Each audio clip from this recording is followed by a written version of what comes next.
Hello welcome back to my YouTube channel. നമ്മളിന്ന് വന്നിരിക്കുന്നത് BAPS Hindu മന്ദിറിലാണ്. യിലെ ആദ്യത്തെ ഹിന്ദു ക്ഷേത്രം ഇതാണോ എന്ന് ചോദിച്ചാൽ അല്ല, അത് ദുബായിലുള്ള ശിവ വിഷ്ണു ടെമ്പിളാണ്. എന്നാൽ അതിൻ്റെ ചെറിയൊരു ഭാഗം മാത്രമാണ് ഹിന്ദു ആരാധനയ്ക്ക് വേണ്ടി അനുവദിച്ചിട്ടുള്ളത്. അതുകൊണ്ട് തന്നെ പൂർണ്ണമായും ക്ഷേത്ര നിർമ്മിതി പൂർത്തിയാക്കിയ ബാബ്സ് ഹിന്ദു മന്ദിർ തന്നെയാണ് യിലെ ആദ്യത്തെ പൂർണ്ണമായ ഹിന്ദു ക്ഷേത്രം എന്ന് രേഖകൾ പറയുന്നു. മന്ദിർ സന്ദർശന സമയത്ത് മുൻകൂട്ടി രജിസ്ട്രേഷൻ നിർബന്ധമാണ്. എമിറേറ്റ്സ് ID അല്ലെങ്കിൽ പാസ്പോർട്ട് വെച്ച് നമുക്ക് രജിസ്റ്റർ ചെയ്യാവുന്നതാണ്. mandir.ae എന്ന വെബ്സൈറ്റിൽ ഇതിനുള്ള സൗകര്യം ലഭിക്കും. തുടർന്ന് ലഭിക്കുന്ന QR കോഡ് മൊബൈൽ ഡിവൈസിൽ സേവ് ചെയ്ത് പ്രവേശന സമയത്ത് വെരിഫൈ ചെയ്യാവുന്നതാണ്. ഇവിടെ പ്രവേശന സമയം ട്യൂസ്ഡേ മുതൽ സൺഡേ വരെയാണ്. മോർണിംഗ് 9 AM to 8 PM വരെയാണ്. മൺഡേ ക്ഷേത്രത്തിലേക്ക് സന്ദർശകർക്ക് പ്രവേശനാനുമതി ഇല്ല. പ്രവേശനത്തിന് മുൻപ് സുരക്ഷാ പരിശോധനകൾ ഉണ്ട്. അതിനായുള്ള കൂടുതൽ വിവരങ്ങൾ mandir.ae എന്ന വെബ്സൈറ്റിൽ ലഭ്യമാണ്.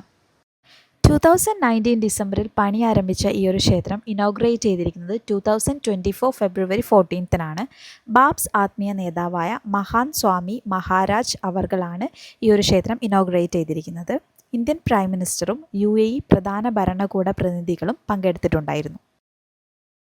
108 അടി ഉയരവും 262 അടി നീളവും 180 അടി വീതിയുമുള്ള ഈ ഒരു ക്ഷേത്ര നിർമ്മാണത്തിന് രാജസ്ഥാനിൽ നിന്നുള്ള പിങ്ക് സാൻഡ് സ്റ്റോൺ, ഇറ്റാലിയിൽ നിന്നുള്ള മാർബിൾ എന്നിവയാണ് പ്രധാനമായും ഉപയോഗിച്ചിരിക്കുന്നത്. ക്ഷേത്രത്തിൻ്റെ പ്രധാന ആകർഷണങ്ങൾ എന്നത് 7 കുംഭങ്ങളാണ്.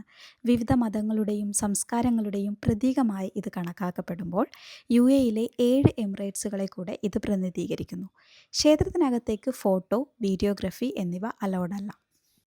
മധ്യേഷ്യയിലെ ആദ്യത്തെ പാറ കൊണ്ടുള്ള പരമ്പരാഗത ഹിന്ദു ക്ഷേത്രമായി ഈ ക്ഷേത്രം കണക്കാക്കപ്പെടുന്നു.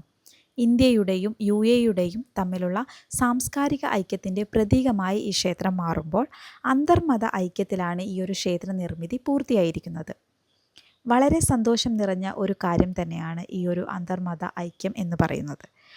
ഇവിടുത്തെ പ്രധാന പ്രതിഷ്ഠകൾ എന്ന് പറയുന്നത് ഹിന്ദു മിത്തോളജി പ്രകാരം രാധാകൃഷ്ണൻ, അക്ഷർ പുരുഷോത്തമ മഹാരാജ്, ശ്രീരാമ കുടുംബം, ശിവകുടുംബം, ശ്രീനിവാസൻ, ജഗന്നാഥൻ, അയ്യപ്പൻ എന്നീ പ്രതിഷ്ഠകളാണ്. ദിവസേന പ്രസാദ വിതരണം നടത്തുന്ന ക്ഷേത്രമാണിത്. ഗംഗ, യമുന നദികളുടെ പ്രതീകമായ ജലധാരകൾ മന്ദിരത്തിൽ പ്രവേശിക്കുമ്പോൾ നമുക്ക് കാണാം. ഇത് ഇന്ത്യൻ നദികളുടെ ആത്മീയതയെ പ്രതിഫലിപ്പിക്കുന്നു. ഹിന്ദു ശില്പശാസ്ത്രത്തിൻ്റെ അടിസ്ഥാനത്തിലാണ് ക്ഷേത്ര അലങ്കാരം നടത്തപ്പെട്ടിരിക്കുന്നത്. രാമായണം, മഹാഭാരതം, ശിവപുരാണം തുടങ്ങിയ പുരാണങ്ങളിലെ കഥകൾ ശില്പങ്ങളായി അലങ്കരിച്ചിരിക്കുന്നു. ഭൂമി, ജലം, അഗ്നി, വായു, ആകാശം എന്നിവയെ പ്രതിനിധീകരിച്ചുകൊണ്ട് ഡോം ഓഫ് ഹാർമണി എന്ന ശില്പം കൂടി ഇതിൽ ഉൾപ്പെടുത്തിയിരിക്കുന്നു. ക്ഷേത്രം ആധുനിക സാങ്കേതിക വിദ്യയിൽ അധിഷ്ഠിതമായി നിർമ്മിച്ചിരിക്കുന്നു. ഗൾഫ് ഓഫ് കോർപ്പറേഷൻ കൗൺസിലിൻ്റെ നിയമങ്ങൾ പാലിച്ചുകൊണ്ടുള്ളതും ഭൂകമ്പ പ്രതിരോധ ശേഷിയുള്ളതുമാണ് ഈ ക്ഷേത്രത്തിൻ്റെ നിർമ്മിതി. ക്ഷേത്രത്തിൻ്റെ പ്രധാന ഭാഗങ്ങളാണ് ഗർഭഗൃഹ്.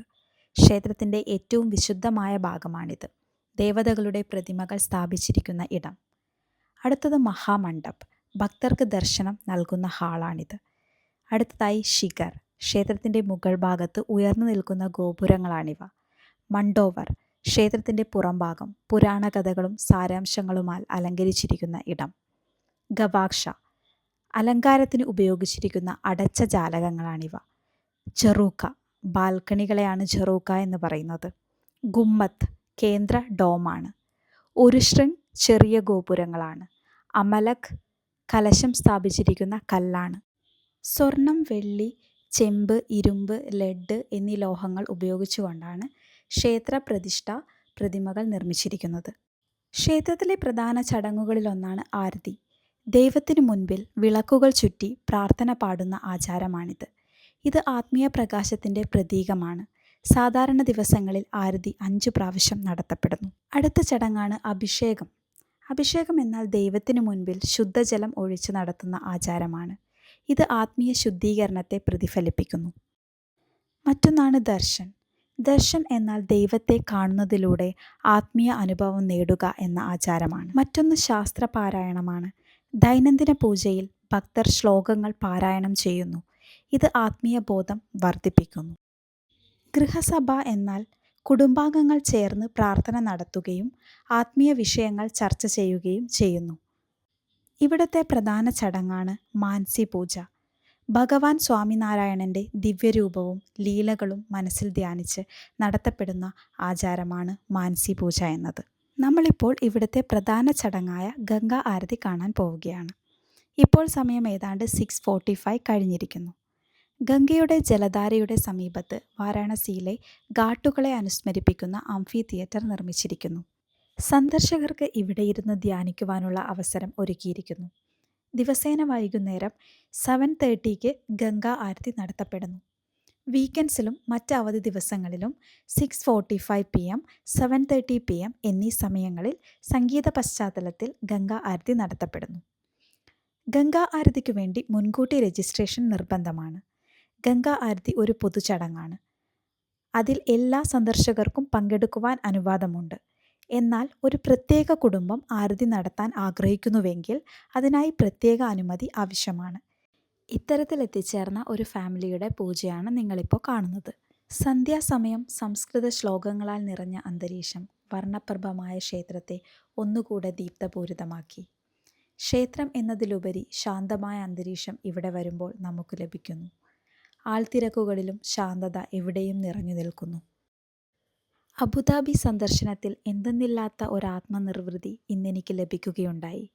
യാത്രകളെ അറിഞ്ഞ് അതിലേക്ക് ലയിക്കുമ്പോൾ മാത്രമാണ് ഒരു സഞ്ചാരി യാത്രകളെ പ്രണയിക്കുന്നത്. യാത്രകൾ അവസാനിക്കുന്നില്ല. മറ്റൊരു വിശേഷവുമായി വീണ്ടും കണ്ടുമുട്ടാം.